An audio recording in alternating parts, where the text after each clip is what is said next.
నమస్తే, welcome to 6 TV. నేను ఆనంద్. ఇక బులెటిన్లో వివరాలు చూద్దాం. ఉద్యమకారులపై లాఠీచార్జ్ చేయలేనంటూ డీఎస్పీ పదవికి రాజీనామా చేసిన మాజీ అధికారిని నళిని సీఎం రేవంత్ రెడ్డికి లేఖ రాశారు. తనపై సీఎం చూపించిన అభిమానానికి ఆమె కృతజ్ఞతలు తెలిపారు. సీఎం ఆత్మీయత తన హృదయానికి గొప్ప స్వాంతన కలిగించిందని, తన కళ్ళు చెమ్మగిల్లుతున్నాయంటూ భావోద్వేగంతో ఈ లేఖ రాశారు. తనకు న్యాయం చేయాలనుకుంటే ఉద్యోగానికి బదులు తన ధర్మ ప్రచారానికి ఉపయోగపడేలా సహాయం చేస్తే స్వీకరిస్తాను అని ఆమె చెప్పారు. తన గతం ఒక రీల్ మాదిరిగా కళ్ళ ముందు కదులుతుందని ఆమె గుర్తుకు చేసుకున్నారు.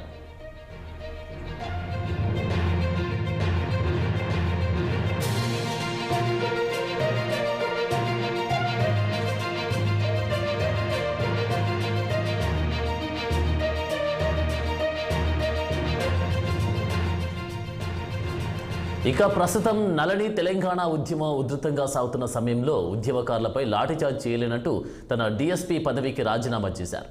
రాష్ట్ర విభజన జరిగి దాదాపు 9.5 ఏళ్లు కావస్తున్నా ఇప్పటి వరకు ఆమె ప్రస్తావన రాలేదు. గత ప్రభుత్వం ఆమె త్యాగాన్ని గుర్తించలేదు. అయితే ఆమె ప్రస్తుతం ఆధ్యాత్మిక మార్గంలో నడుస్తున్నారు. యజ్ఞ బ్రహ్మగా, వేద ప్రచారకులుగా మారారు.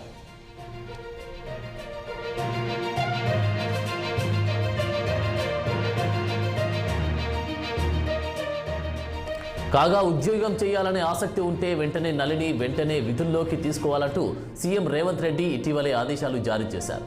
తాజాగా పోలీస్ శాఖ సమీక్ష సందర్భంగా నళినిని రేవంత్ రెడ్డి ప్రత్యక్షంగా ప్రస్తావించారు.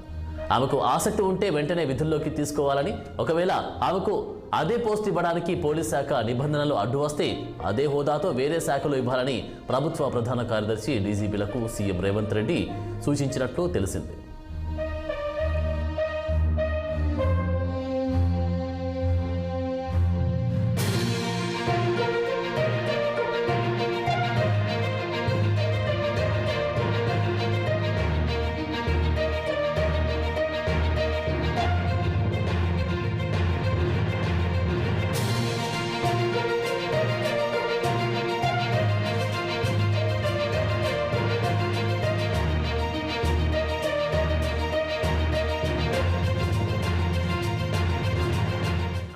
ఉద్యమకారులపై లాఠీచార్జ్ చేయలేనంటూ డీఎస్పీ పదవికి రాజీనామా చేసిన మాజీ అధికారిని నళిని సీఎం రేవంత్ రెడ్డికి లేఖ రాశారు.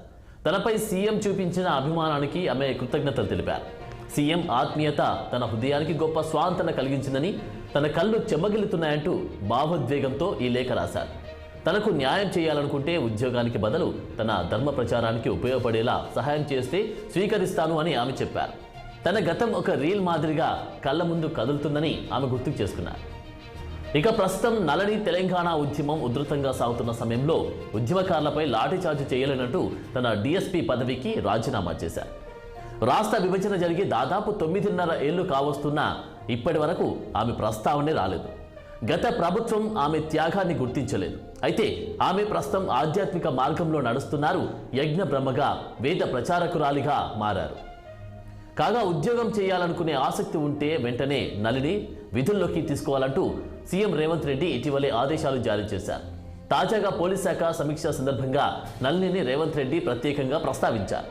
ఆమెకు ఆసక్తి ఉంటే వెంటనే విధుల్లోకి తీసుకోవాలని, ఒకవేళ ఆమెకు అదే పోస్ట్ ఇవ్వడానికి పోలీస్ శాఖ నిబంధనలు అడ్డు వస్తే అదే హోదాతో వేరే శాఖలో ఇవ్వాలని ప్రభుత్వ ప్రధాన కార్యదర్శి డీజీపీలకు సీఎం రేవంత్ రెడ్డి సూచించిన విషయం తెలిసిందే.